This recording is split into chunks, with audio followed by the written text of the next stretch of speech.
네, 더살롱의 맘입니다. 리본 공주 들어가셔도 되고 더살롱으로 들어가셔도 되고요. 나비 만드는 과정을 다 만들어 놓고 보면서 하지 마시고 만드는 과정을 제가 작업을 하도록 하겠습니다. 지금 오른쪽에 만들어졌고요. 이게는 지금 24cm가 되겠고 중간에 이제 절반으로 해서 제가 핀으로 표시를 했고요. 오른쪽에는 오른쪽으로 가시면 되고 왼쪽 거는 왼쪽에서 시작을 합니다.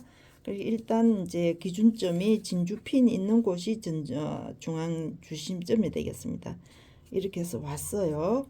그러면 여기에서 이쪽에 있는 이 꼭지점이 위로 올라갈 겁니다. 이 삼각점 있는 쪽으로 가서 살짝 비껴서 1cm가 되도록 여기에서 겹쳤습니다. 이렇게 겹쳐서 표시를 해 놓으시고요. 핀을 가지고 하셔도 됩니다.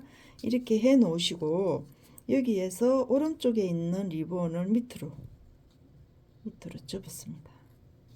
접었어요.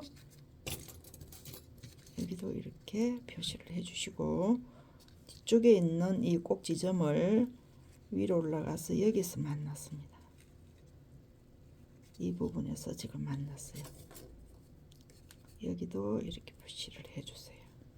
그러면 이게 접는 게 오늘 다 된 겁니다. 여기서 시침이 들어갈 거예요. 이 모양이 나옵니다. 이렇게 시침이 들어가면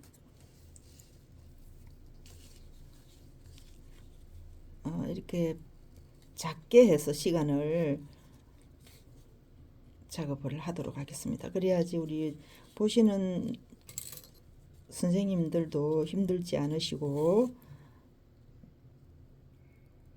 한 템포씩 작업을 하도록 하겠습니다. 이렇게 해야지 공부하기도 편안하시고 시간도 많이 할애를 하지 않으셔도 됩니다. 이게 20분씩 이렇게 막 소요가 되니까 하시는 선생님들도 많이 힘들어 하시더라고요. 그래서 이렇게 시간을 짧게 해서 작업을 하는 걸로 제가 바꿨습니다. 그래서 여기에 지금 1cm가 겹쳐졌죠.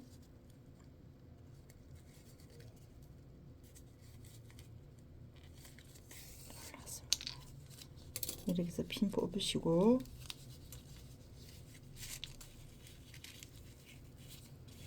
나비가 만들어졌습니다. 시침 해놓고 제가 설명을 드릴게요.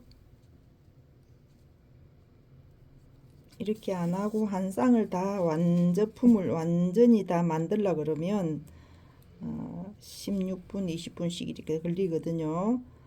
그래서 이렇게 중간중간 해서 빠르게 공부할 수 있도록 그렇게 제가 타임을 조정을 해서 작업을 하도록 하겠습니다.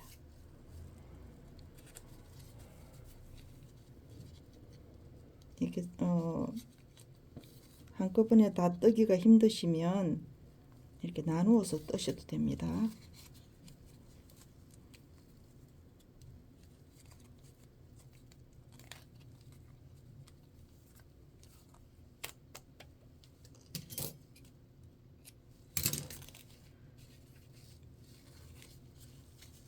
이렇게 될 겁니다.